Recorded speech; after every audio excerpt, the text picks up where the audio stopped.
Yes, there are 3 Thing movies. Don't worry, you only need to watch one. Only one of them is good. In all seriousness, let me explain a bit about my process. I will briefly discuss spoilers for all 3 of the movies in the Thing franchise. I will not be discussing the plot in its entirety, so if there's anything in here that interests you or you'd like to just know more about these movies and the source material I'm talking about, I encourage you to look into them on your own time. I will also be linking all my sources in the comment section below for those who are interested. The thing in the fridge is definitely not human meat. Science fiction, like the Thing franchise, can tell us a lot about the societal fears of the time period that it was produced in. This is why science fiction gets its major start in one of the most existentially terrifying times during American history, the Cold War. Adapting the 1931 book Who Goes There by John Campbell, the first The Thing movie would come out in 1951, titled The Thing from Another World. Ooh.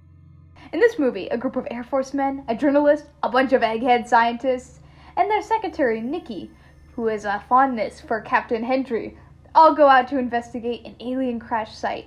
In a time where foreign defense relied solely on the increasingly deadly armament of nuclear warheads, PSAs and atomic marketing made the dangerous long-term effects of nuclear warfare a very real threat in the minds of American citizens. The alien and the invisible danger it brings with it in this movie reflect those anxieties directly. The Thing comes from beyond the established boundaries of homeland safety and brings with it advanced and potentially dangerous technology. In this movie, the alien is actually an emotionless plant monster, driven by a vampiric instinct to consume blood, grow its seed pods, and eventually take out the human race. One of the scientists, Dr. Carrington, becomes obsessed with the Thing. He sees it as a perfect life form and foolishly tries to reason with it and submit to its superiority. But his attempts are in vain, and ultimately the beast has to be killed by the military men. Dr. Carrington here seems to represent not something altogether dangerous on its own, but the ways in which one can be misguided and submit to a quote-unquote communist agenda. Thing from Another World shows us a heroic military who defeat a foreign threat with any means necessary, who guide the scientists in their ranks towards their goals and keep them in check. This is the same type of philosophy that was supported by the government at the time and their mutually assured destruction plan put forth.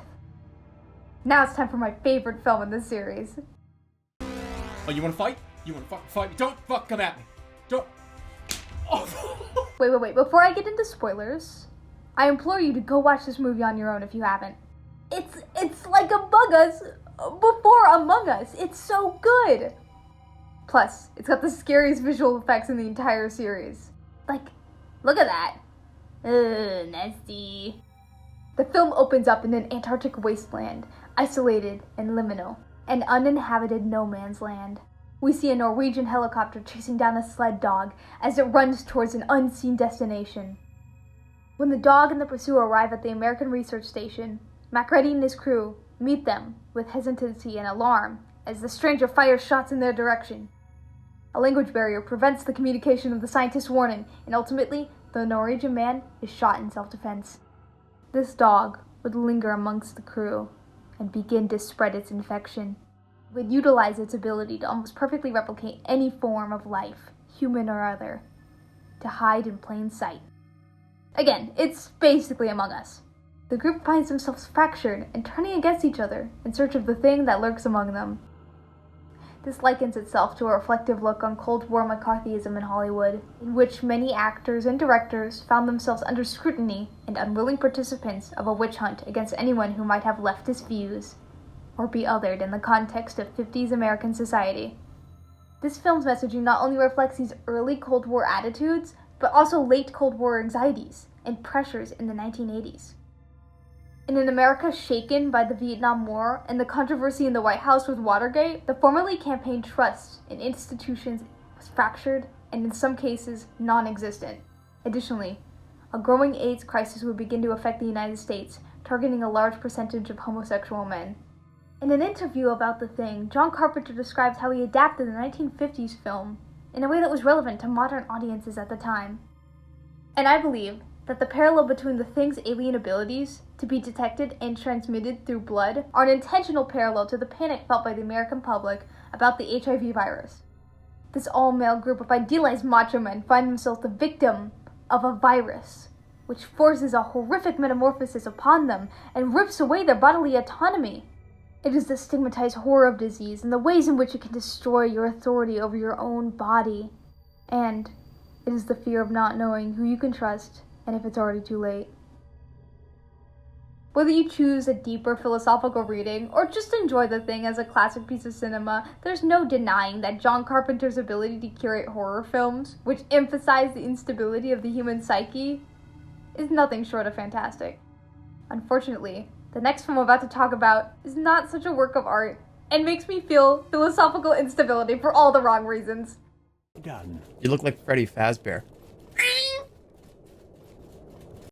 Okay, so I actually do like the first scene in this film, where you get to see these Norwegian scientists make this really disgusting and disturbing raunchy joke.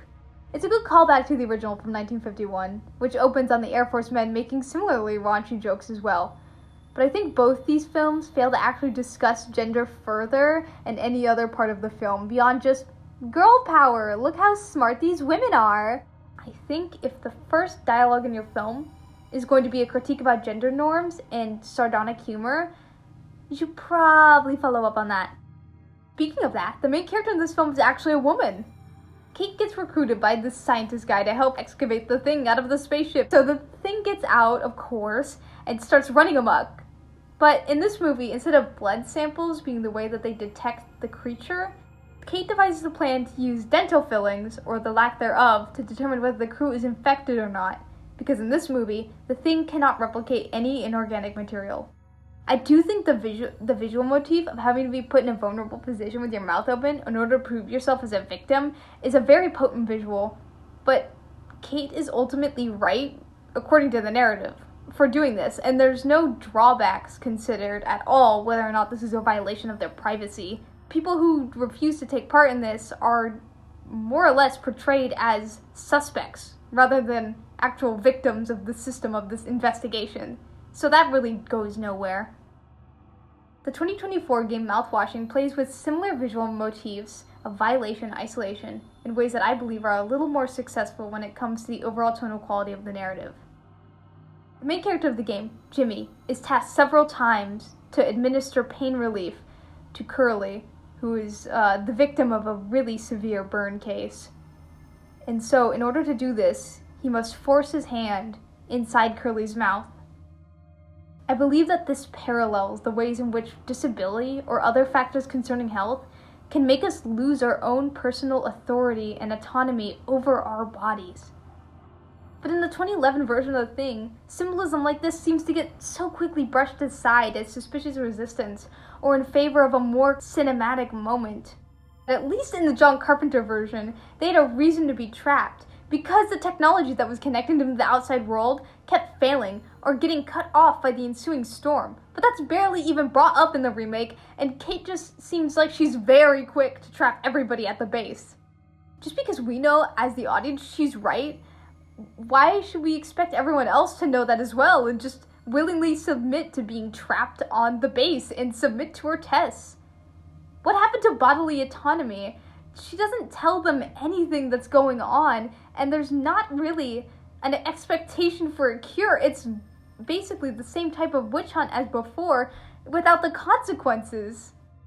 When it comes to symbolism and discussing like the political climate, it almost has something to say, but seems to step away from clear implications and just go back to becoming an action film more than it is a horror film with the thing jumping around and attacking the crew like a goddamn velociraptor for the rest of the runtime.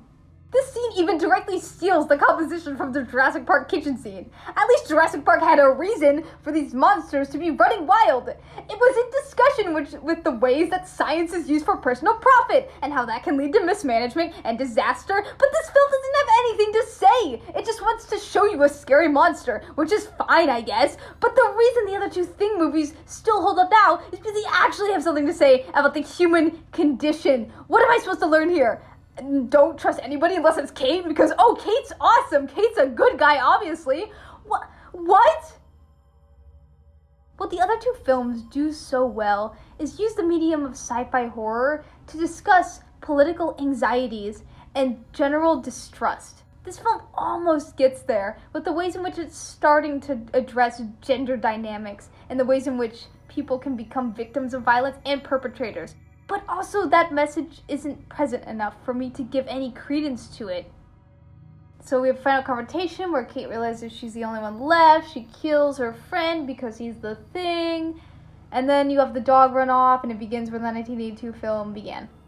Ultimately, as an audience member watching this film, you are left right where you began without being particularly challenged or terrified by the narrative you are confronted with, which I think is an important part of having a sci-fi horror film. So, of course, in 2011, you are nearing the end of the Iraq War. And I think it says a lot that this film has nothing to say, because this is a time where, again, there's a lot more positivity in the world about our political involvement overseas. And also, there's no longer a nuclear threat of that war coming to us. It is just an enforcement of violence upon an exterior enemy. Thanks again, everybody. And as always, I will see you in the next video. Bye-bye! If you have any comments or critiques, please feel free to comment them, of course. But please be kind and courteous. You are allowed to dislike or like any of these films or disagree with any of my opinions. My perspective is obviously going to be colored by my own personal preferences. I just wanted to take a more theoretical approach to these films and what they represent. So I thank you for taking the time to listen. Movies exist within the context of the culture they were produced and the experiences of the talented crew who worked on the production. So don't be afraid to engage in film theory and look deeply into any of the media consumed. Whether it's in a positive or a negative light, you are entitled to that opinion.